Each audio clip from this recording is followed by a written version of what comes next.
The Shaping Opinion podcast is brought to you by O'Brien Communications, an independent corporate communications firm. O'Brien Communications helps clients of all sizes with corporate communications and strategic planning, marketing communications, public relations and media relations, content development and writing, and crisis and issues management. Learn more at o'briencommunications.com. What was it like for you on draft day? Terrifying, anxious, really a whole lifetime of work from 5 years old on coming to a conclusion. So it was like everything that was important in my life up to that point was right there. Can you tell us a story about draft day, though? You had an interesting story in your book about draft day. And that, yes, it's a true story. Now, I said afterward, and I'm very appreciative of having the opportunity of having played in the NFL, but I wasn't real appreciative at the time of being drafted in the 5th round. I thought I was a hot shot, and maybe better than some of the other guys that were taken ahead of me. But, I was going in nicked up pretty well with a couple of knee injuries and an ankle surgery. And back then, I shouldn't have expected anything more. But as we got through the draft and it's going along, I started with a bottle of Jack Daniels that was one that was ready there for a celebration, but the celebration wasn't happening. So I started a little bit early. And by the time I got around to the 5th round, I was pretty well plastered. And I never gave my telephone in my room to any scout or anyone because they would call it ungodly hours, and everybody would. So I always gave it out in the hall where there were, subject to maybe 15 other rooms of people using that same phone. And when the draft was on and I was waiting, there was one guy on the phone who was just dilly-dallying and just, it was talking. He was like stoned or whatever. And it was a big guy, but he was being very, how can I say, tough. When I asked him politely to, if he could hurry up his call because I was waiting for an important call, and he told me to kindly go flip myself. And I lost it right then, and it probably shouldn't have, but I gave him a forearm right to the head, and he went down, and the phone became free. And shortly after, I got that call from Atlanta.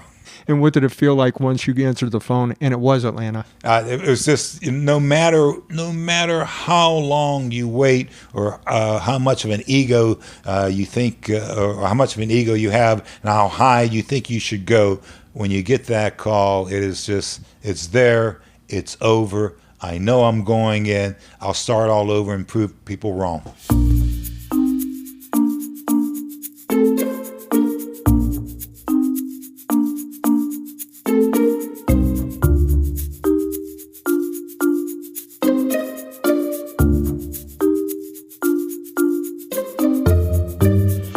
I'm Tim O'Brien.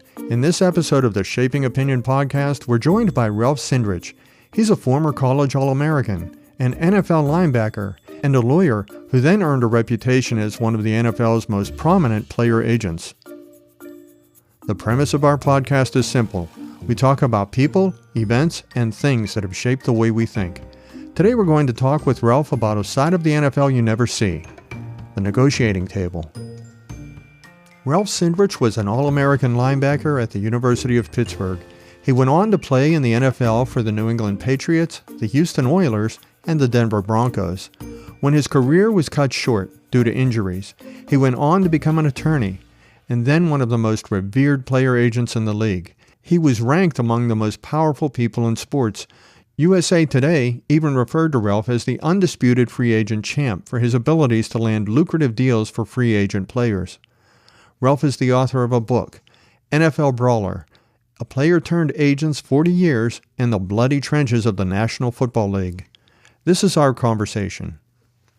Can you describe what the differences are in terms of perception versus reality when it comes to the NFL?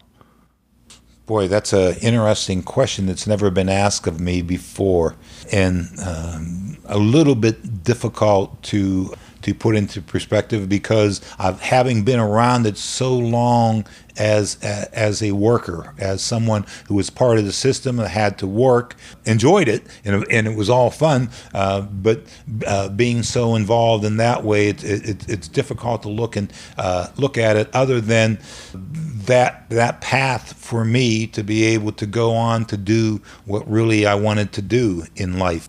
When you talk to people outside of football who never had that insider's view, what do you think the biggest misconceptions were for them? In going back and looking at it, I don't know that I can specifically recall anything where, coming up and talking, maybe I didn't take any of it to heart, or maybe it's just, but, when the writers and were so well informed later on, everyone had it got to the point to where, and it is now, that females know the game as well as any guy out there, and you couldn't do that when I was coming through. When I was first starting as an attorney sports representative, I had a lock on the information out there. I knew what was going on in the NFL. I could tell them how to make a team. I could tell them how to repair their injuries. I could, just about when I say repair, rehab and whatever else, I had that insider knowledge. So I never was able to, when going different places or whatever else, I can't recall being challenged on any points or recalling anything that was really so extreme. I guess I just felt comfortable with the knowledge that I had. You obviously started as a player. Well, you started before you were a player. You started as a young kid playing football. You became an All-American at Pitt.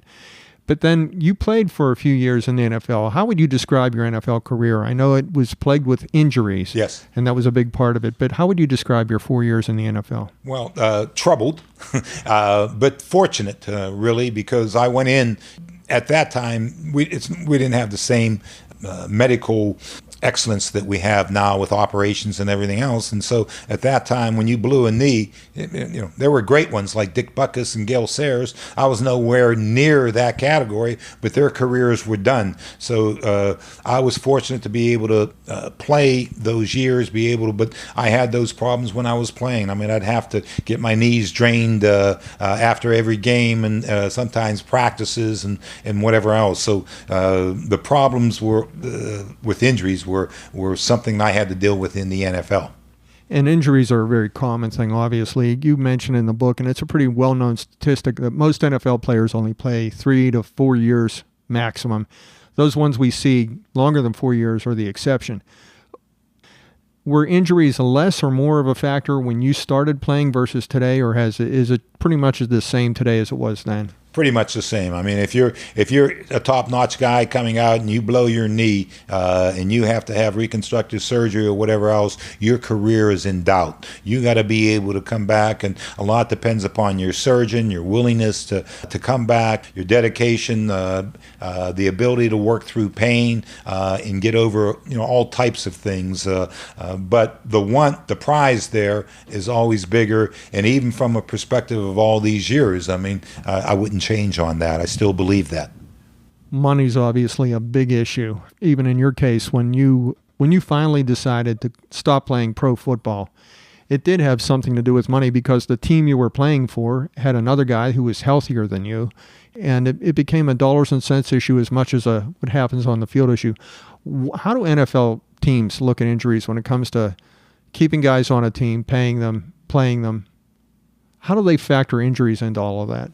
Big time, and it's a business. If you're not ready to go, you get rid of them. You can't become that close to any player or anything else to let that affect your judgment. So when you look at it, you always look at a guy. How old is he? How many surgeries has he had?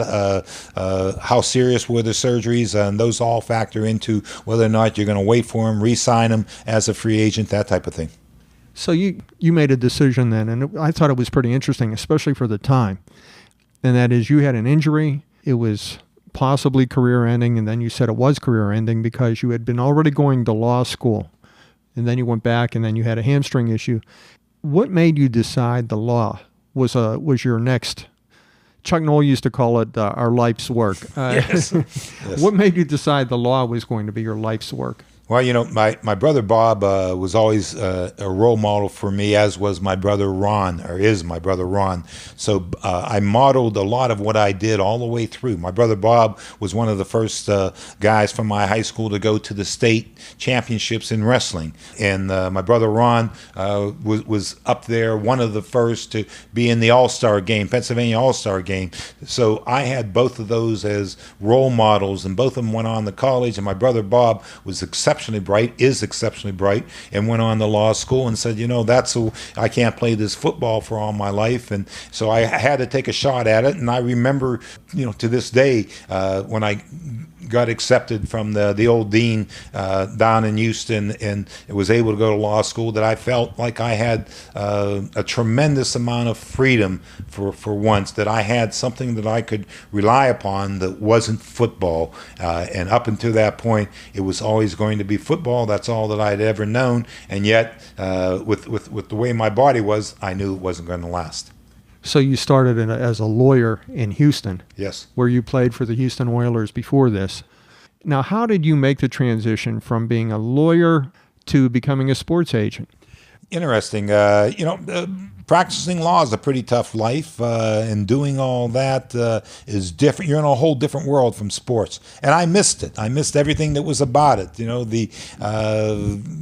Everything from game day on. And so a way of coming back, and agents were just starting to become important, was through representing players and being involved in that way. And I thought, who knows more about it than me? I have a legal background. I didn't see anybody else in the field that played in the NFL and had a legal background, and started with a guy, Curly Culp, on our team, just on marketing and all players. And if anyone wants to get started, any future agent should know anything you can provide to a player free is going to get you close to him. You get close to him, you can start representing him in different ways. A lot of times you'll get used too. So that was the start for me. And you started working with Curly Culp, then word started to get around that you could do things for other players, and then one player after another. But you decided that you didn't want to take the plunge and be a full-time sports agent. You still knew that the atmosphere wasn't right yet. Could you describe what the atmosphere was for sports agents when you were first starting? When I was first starting, I'd say at the beginning of 1980s, 1981, 1982, it started to go south. And so I laid back. My 1981 choice was Outland Trophy winner, first round draft choice, Mark May. What a tremendous start. And I was alumnus, University of Pittsburgh, and it all came through that way. But then out there, what was happening was there was big time money coming in from dark sources, and you knew it was dark. And guys were bought and paid for long before their seasons were over. And you'd go down to the Senior Bowl, and there'd be a guy, I think it was Uncle Norby Walters, in his slippers, escorting women into different rooms.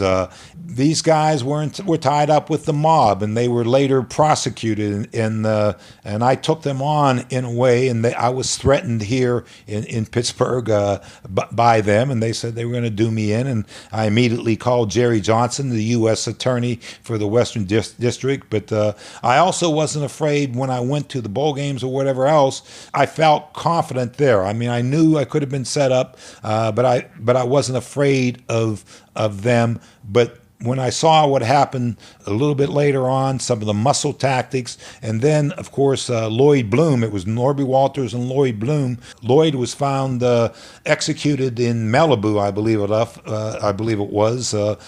So the agent business was just almost like the Wild West when you started. It was terrible. It was like the Wild West, and you couldn't tell. Guys were lying. You could go and visit with the guy, and you could tell by walking in. I visited with one guy from Michigan State, and it was the year after, and this was year after I had Al Toon, so this would have been '86, and I thought I had an in there, and I walked in, and I knew I was out as soon as I walked into his apartment, where you could see a bar set up, a TV, the stereo system, everything that really outdid mine by a factor of about 5. So the guys were being bought, and I was too afraid to ever cross that line, and never did. There's not an agent out there that could ever say that, or anyone else, that I ever crossed that line, even though it's a dumb rule, that amateur status. I made sure never to put myself in jeopardy. And what you're really talking about is college players. There are certain rules that the NCAA has set up that what college players can do in terms of accepting compensation prior to being a pro. Yes. And agents have to abide by that. But then you decided to take the plunge at some point. When did you decide to go full-time? Because I know that you said you knew that once you started that you would do well. Yes. What made you decide to take the plunge? Bill Fralick and Al Toon in 1985. I mean, you're talking about the second pick in the draft. The 10th pick in the draft, and I was really out of the business. I mean, it just happened. Bill Fralick Sr., who was my mentor and a guy who was just, I dearly love. He passed away last year, but we had a ball of a time negotiating Bill's contract, and it's a landmark contract out there. I mean, I don't know if it'll ever be duplicated. And the other guy was Al Toon, 10th pick, and he was just, another one fell into my lap from a former teammate of mine, Larry Milik there, and locally Nick Hayden, who's a Penn State guy. He was with the Raiders, but from that point on, there was a lot of money. There was a lot of fun, a lot of excitement. It was everything that you, starting out, could really ask for in a career. Bill Fralick was an offensive lineman, and there was one thing in the contract that you mentioned that I thought for anybody that doesn't even know the game of football might find interesting, and that is we often hear about pro sports athletes getting all this money. Right. They get all this money up front. Even people that don't know the sport know about signing bonuses. And Bill Fralick Sr. said to you he wants his son to have money even when he's done playing, and I think he said something like he'll spend every penny that he gets his hand on. So you built something into a contract, and this is kind of important to your role and why I think the word gets around to other players, because something in Bill Fralick's contract says he gets $150,000 every January 1st for the rest of his life, basically. Yes, and old Bill Sr. said, Ralph, he said, I love my son, but I know the son of a bee, and he was a little more vocal on that. You got to get him all the money he can. Get him money now, but get him all the money he can in the future, because he'll spend it all. And that was just the way he felt. And so this was we had a lump sum money, part of a signing bonus, but bigger, that would go into a trust fund and pay Bill 15 years from date, I believe, or maybe 20. I'd have to look back. $150,000 for the rest of his life, to a total that if he would die before the 40 years, I believe it was, that he would get the balance, his estate would have $6 million. So it was $6 million value at that time in 1985, and that paid for $150,000. But he also got a signing bonus, and he also got all of his base salaries. So nothing really changed on that part.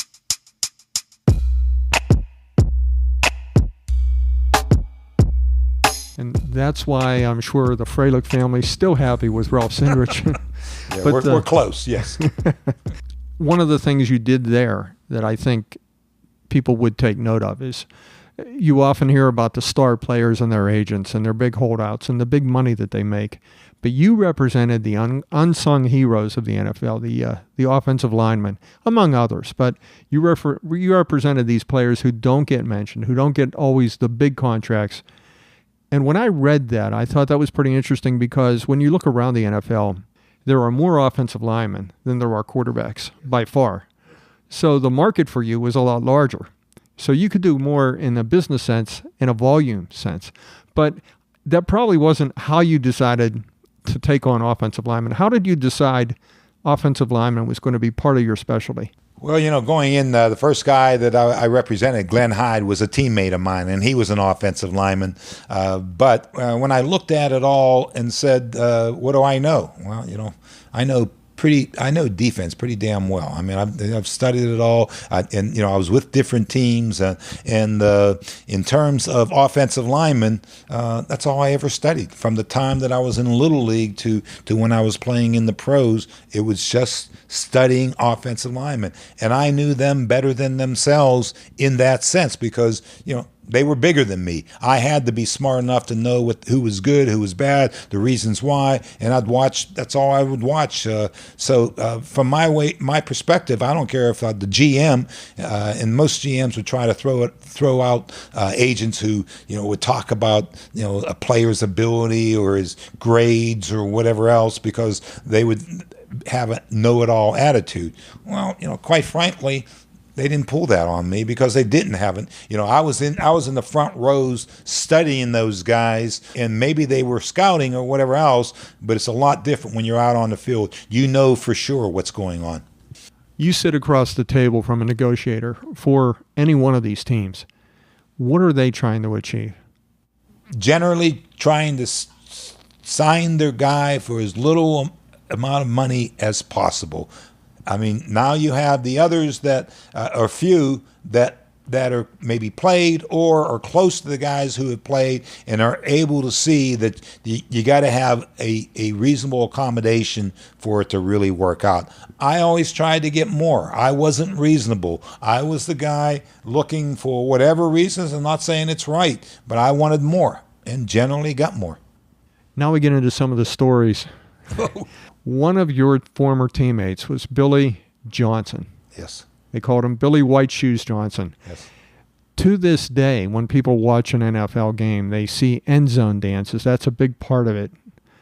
You were there. How would you describe not only Billy White Shoes Johnson, but the invention of the end zone dance? Well, it was phenomenal. I mean, if you're on the field and you're out there and nobody pays that much attention to special teams unless there's someone scoring or making a big run. And with Billy, we always had it. It was we didn't settle for cutting one guy. And of course, you were allowed to cut back then. That means throwing a block below a guy's knees and taking out his knees. Always. We would, I say always, you'd see the blue, it'd be like a blue wave just cutting guys and Billy White Shoes going by and guys getting up and cutting again. There was, you knew with him it could happen at any time, and he made it so easy to want to do it. It was just pure fun, elation. How'd the team react when he started coming up with this dance? I look at the celebrations in retrospect, and I'm not fond of the celebrations. I think it shook all of us. It was crazy, but it was acceptable. You have a story about the Denver Broncos. You played for the Houston Oilers. You were traded to the Denver Broncos. Yes. This gives us some insights into the NFL with players and teams because you went over to the Broncos and you had to play the Houston Oilers, your former team, again. Yes. And you had to do something to give the Broncos a competitive advantage. What did you do there? I gave it up. I gave up everything. And it was the week of the. I had busted a rib, broke a rib, and I was put on injured reserve. And at the time, when you were put on injured reserve, you could be called back, and teams out of a gentleman's rule wouldn't claim you. And so it was throughout the league because you were coming off an injury. Well, Sid Gilman broke that rule with John Ralston of the Broncos and claimed someone. So we're getting ready to play Denver, and John Ralston claims me. And so I go up to Denver, and I have a tough call here because I'm coming into this game. They're asking me everything about Houston, like.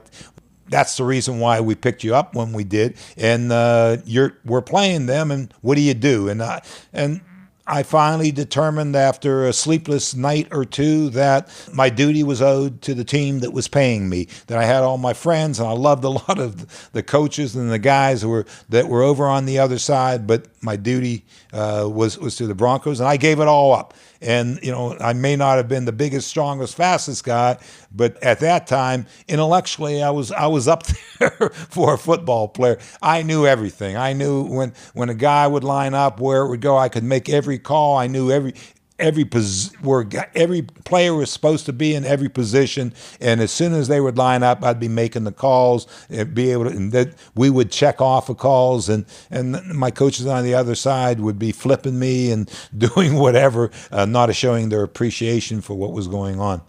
How common is that, even today? How common would you say when a team loses a player or trades a player, when a guy becomes a free agent, how common do you think that is now? I don't know if I've ever heard that happening.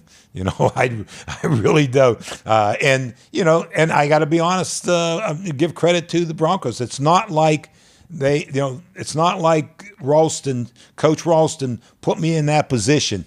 I think when I recall back, it was up to me. If I didn't want to do it, but I was on another team. Those guys were my teammates now, and I was going to be there for the balance of the year. And looking back, I wouldn't change that call. I made the right call.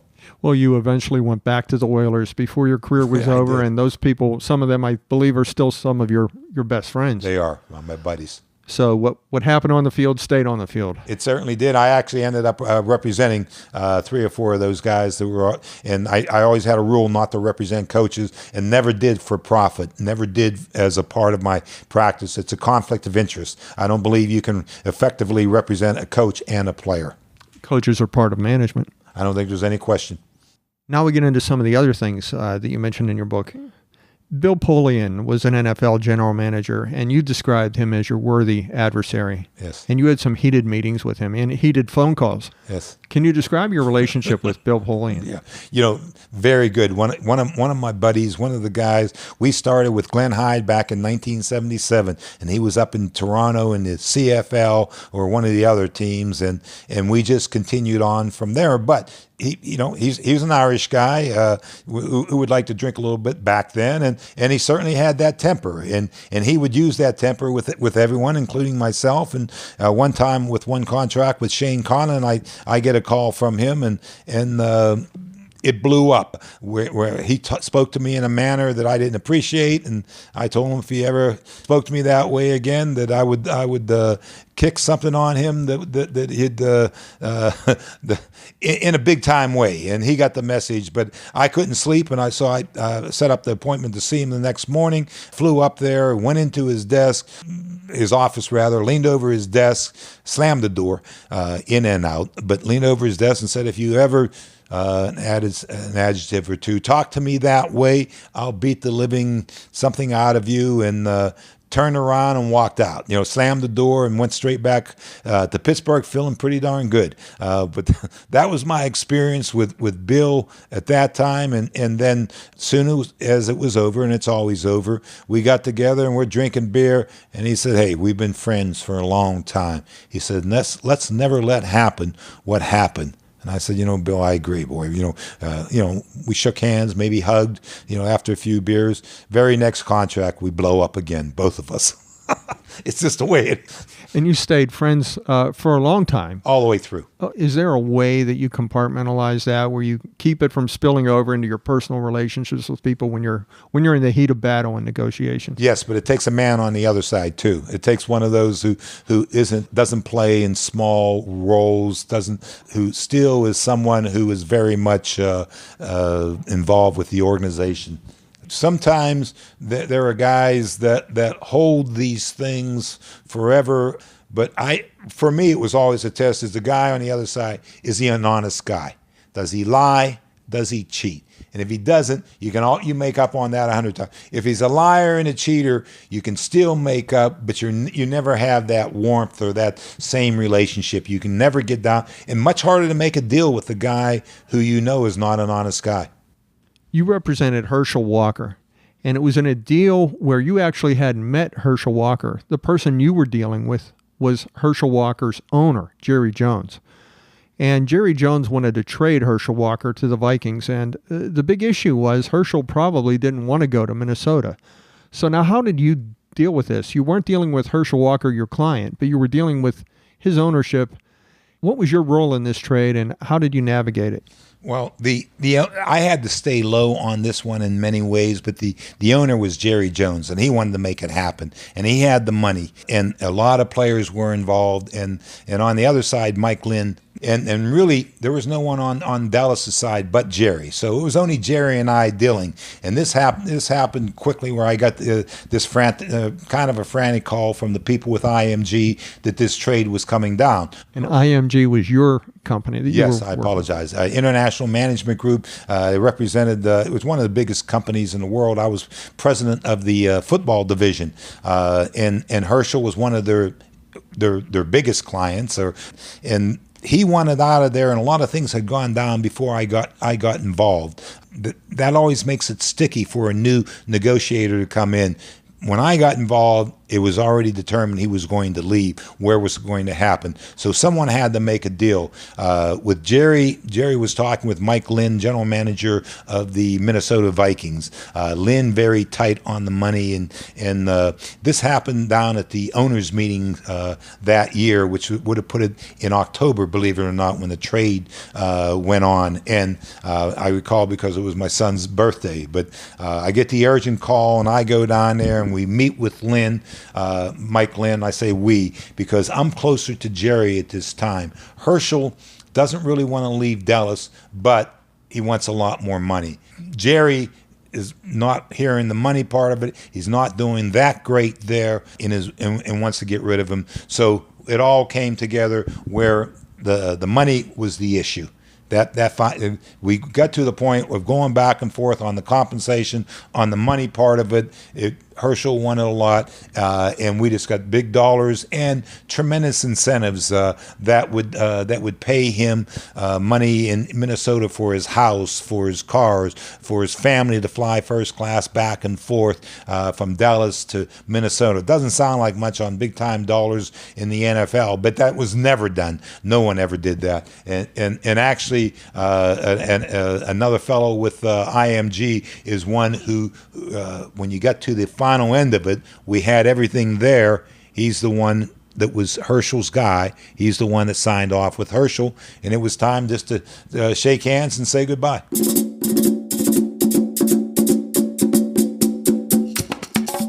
The way you described Jerry Jones was he played college football. He moved over to Texas. He made his money as an oil man. Yes. He was basically, as you described, a better fit for Texas than Arkansas. But he was a football guy, and he was also a businessman. What was it like? And he also had a huge ego that we all know. But how would you describe dealing with that type of owner? Well, you have to know certain things in advance. Now, one thing, he gave up his hand on this, where I was in control to a large degree, because the owners' meetings were down there, and Jerry loved to be out front. This was a monster story.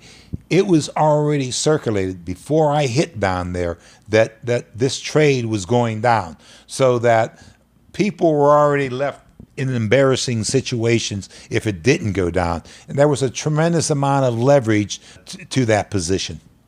Leverage is the key. You said several times, you've said that leverage is what you need. It's all about leverage when you're a sports agent. Yes. Whoever has leverage ends up with a better deal. You, in this case, used publicity for leverage. It was pretty much all you had was publicity.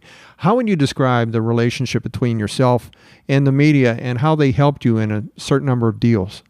Not a certain number. In every big deal I ever did, it was all media. It was media driven. I mean, without the media, it doesn't happen. And it particularly worked well in cities like New York, where to me, what I would do is I wanted to make sure, they say, well, what can you do as an agent? I wanted to bang that ownership so hard, like on a Friday, so that Sunday after Mass, if they were going to church or whatever service they were going, they were coming out and people were asking them, they were reading about what was going on there. And I had no hesitation of calling them out on it if they were below other ones. But then it's what happens. At some point, they come closer to your numbers, which are way above what are the average numbers, and so you end up getting a better deal. But there's a break period, and when someone breaks in a negotiation, it's that you just open the floodwaters. I mean, and if you're smart as a negotiator, you can feel it, smell it, see it. So what was your media strategy when you represented a player? You started a negotiation. Did you have a standard media strategy, or did you have a different one for every situation?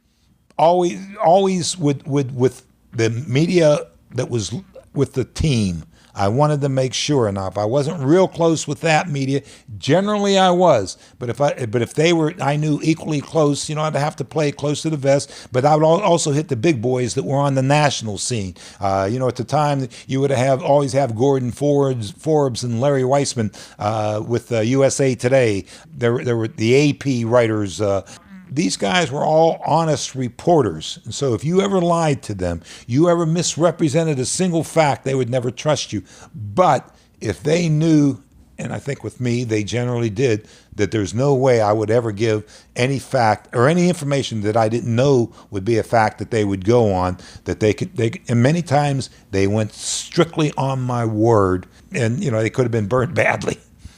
I remember you describing one situation where you had, back in the day, two newspaper town, and you had competing reporters. So you would actually get close to reporters from one newspaper and another newspaper, and they were both competing against each other for team news.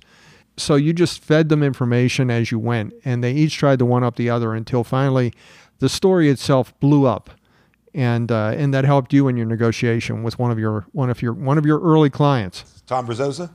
Yeah. Because at the time, two newspaper town, Vito Stellino and John Clayton, two of the best out there at getting it on, and they did, and they were just furious competitors with each other, and of course I loved it, and it worked with anything that went on with the Steelers. And the Steelers were a tough team. They just didn't move, and they had the city behind them for the most part, and so you had to find a wedge somewhere. When you're a sports agent, you're in the business of egos. Do you have a way to manage egos when you're dealing with other people? I think when you're dealing with other teams and that ego in that front office, I think you have to confront it. I think you have to face it. And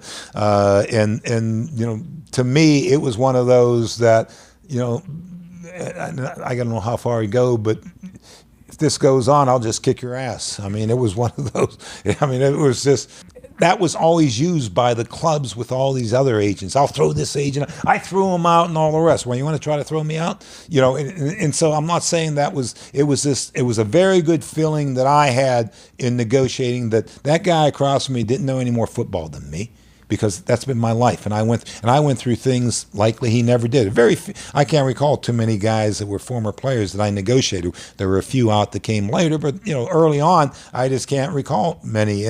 And that has, in a testosterone-filled room where you have these egos and everyone thinks they're tough guys, including yourself, it works. You'd have a back down or a neutralization, and this wasn't in the most sophisticated of rooms or settings. It wasn't a courtroom. It wasn't anything like a courtroom. Yeah, just about anything went. And there were you're obvious. I had to go into a court case one time with the NFL where I was being sued by them, where I adjusted the blinds, I remember to this day, so that the sun would hit them all. It was dirty tricks. I was up against a ferocious beast, in my opinion, that controlled all the cards, top to bottom. They said, where are you going for, it just wasn't free agency out there where you go. And to me, I always made sure to remain honest, but anything below that was fair. I thought you had to fight to win. Not only fight, but it sounds like you had a lot of details to deal with. Every time you represent a client, you're negotiating. So every time you plan a negotiation, you're looking at the details, even where they sit in the room. How do you think ahead? Let's just suppose you're about to enter a meeting, and it's going to be in your office, so you get to set up the conference room or the office. What do you want to do with them? Where do you sit them? How do you set up your office physically for a negotiation? For a negotiation, it's one of those to where I don't know that we've ever had that type of big setting. If they're coming into my office, you don't want you want to make sure no one has a chance to crowd your space, come in, or to be able to look over, or to me, it was always the seats in the front and just regular negotiating. One incident though, where there was a whole lot of attorneys was when I was sued. I was mentioning by the NFL for actually $500,000, and this was a bit ago, and that was after tax. In that particular negotiation, you were sued by the NFL. Can you explain what the situation was there? The situation arose where I was sued for somehow violating the collective bargaining agreement, and it was just really a ruse to get to me, because there were so many contracts, so many provisions and I'd take on the NFL at every turn, that they were looking for a way to try to sue me, and they did with this flimsy case with Will Woodford, and the amount of money was like $500,000. And the case came into my office, and all of the NFL people came in, and I put to the right the stenographer, and I put directly across from me this preppy attorney from this Ivy League law school who was just a hot shot, but I put him in a chair that was a bad chair, and I know that was kind of bad to do, but we go into the deposition. I make sure the sun is shining down in the faces of all the NFL people, and he thinks he has me on a gotcha question, and he leans back in his chair, and I put him in a bad chair that when he leaned back that way, it rolled over and went into the fireplace with him in it. Everybody knew that it was me who put the chair in there, and I just sat back for a little bit and just waited until his really messed up eyes cleared a little bit, so he could see the smile on my face that I gave him, and I knew it was a win. and it was. They went home with their tail between their legs. And how did that help your negotiation? I mean, right after that, how did that affect the negotiation? It was done. In effect, that was the negotiation there. Everything had been settled contract-wise with Will. This was a court that went. This was a court case that went along with Will's event there. His case. I need to describe somebody first. His name's Bob Irsay, and he's a villain, not only in your eyes, but in a lot of people's eyes, and probably the entire city of Baltimore. When Baltimore had a football team by the name of the Baltimore Colts, not only did Bob Irsay move them out of Baltimore, but he moved them to Indianapolis in the cover of darkness. He did it by total surprise. He left Baltimore without an NFL team. A lot of broken hearts and a lot of angry people for many years after that, and probably to this day. And that was just the beginning for him. He made it worse in every other way. Now, you negotiated with Bob Irsay, and in your book you describe him as a villain. How would you describe your dealings with Bob Irsay? They were, for Bob Irsay, and I think anyone else, probably as good negotiations and relationship as anyone has ever had. I mean, I ended up really liking the guy, but he wanted a quarterback client of mine, Craig Erickson, to come up there, and I really didn't like that opportunity for Craig, but we were being forced out of Tampa at the time, and so we decided to look further. Nobody wanted to play for Indy at that time. Look further to what was going on, and in the case, it all comes down to money, and Bob was calling me, would be talking at the beginning, and then I quit taking his calls. I'd call him back. I'd call him back when he knew that, when I knew that he couldn't be reached, and it was one of those where it was this cat and mouse. And we finally get to the situation to where I get picked up in his private plane. He brings me in there. We're negotiating, and we're at the end of it to where, okay, this isn't going anywhere. And that's it. We're done. We're ready to go. He's going to, and the one rule about Bob that everyone would tell you is that don't ever drink with him. He's a bad drunk. And if you do drink with him, make sure it's before noon. Well, this was just past noon. I was already ticked off. He was ticked off. We figured, what the heck? He says, you want a drink? He didn't want me to have a drink. And I said, sure, what the hell, I'll have a drink. And I said, what do you drink? And he said, vodka. I said, is that any good? And I was just rubbing him a little bit more. And he gave me that look. He pours himself in a stadium cup, no nice glass. I figured it'd be a crystal of some sort. It wasn't that. And he starts pouring on mine. And I grab my cup and I lift it up. And I don't know if you recall the scene from the Blues Brothers, John Belushi in there, where he's lifting up his cup to pour more. So I'm lifting up my cup to pour more, and he does. And I don't wait for anything. It's right there. We got nothing to toast, right? So, boom, bam. I down it, and I slam it down on the bar, and he must jump 2 feet. And he looked at me, and I said, well, bring it on. What he did is he grabbed his, boom, chugged it down and slammed his in response, and all of a sudden he started pulling out. He said, you like this kind? You like that kind? He started pulling, and we get totally smashed. There was a party going on, a literary party in his barn. He takes me over there, and he asked if I brought a coat. My dad always had me bring a coat, rolled up tie, had that on, went over to this party. He takes me around. We're both drunk as skunks. He's introducing me to everyone as his son. And we're walking away. I remember this one, I say, but Bob, I thought you only had once. And we're walking away, and he's laughing. He went to see me the next morning for coffee and donuts. I told him I didn't like coffee and donuts. I figured I was his son now. I had a little bit of room here.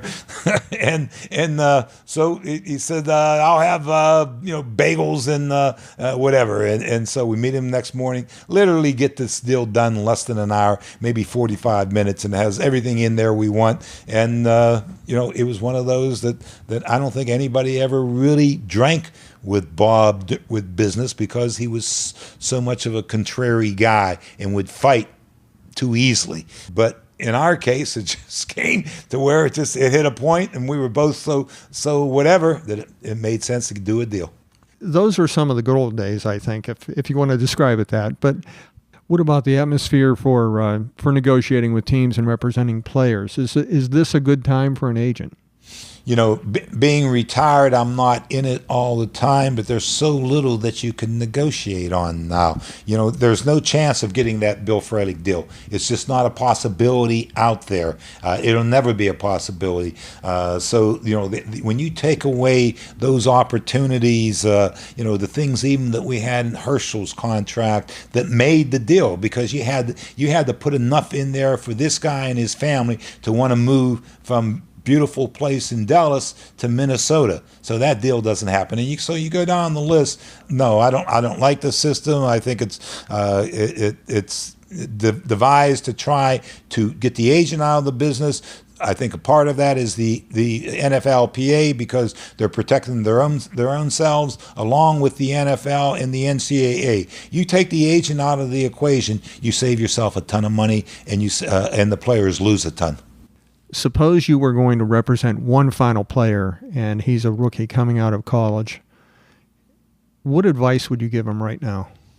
I don't know how much that changes. There's all types of advice. There's advice first on your business. In the business, your profession is that of a professional football player, and so that requires dedication on and off the field. You need to know about injuries. You need to know about taking care of your physical being and getting in shape, and you can't ever get out of shape. And it's a dedication really now to the game. I think you have to have that. And when I see the size and the speed and everything else out there, you can still go out there and play without getting chewed up, but if you're out long enough, you're going to get chewed up in the game. And if you can become a doctor or a lawyer, do that first. Ralph Cindrich, thanks for joining us today. Well, thank you. I enjoyed being on. I much appreciated.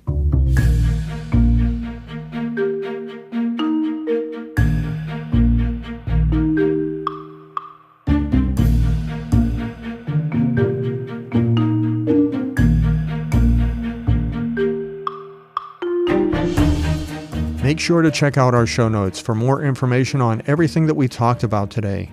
You'll find a bio on our guest, Ralph Cindrich, and you'll find more information on his book, NFL Brawler, and you'll see links to more information on the business of pro football. You can also listen to other episodes. We also want to know what you think. On Twitter, just tweet to us at Shaping Opinion, or you could get in touch with us through our website, shapingopinion.com. You can subscribe to the Shaping Opinion podcast in many ways, and they're all free and easy to find on your favorite podcast channel. This is where we talk about people, events, and things that have shaped the way we think. Until next time, I'm Tim O'Brien.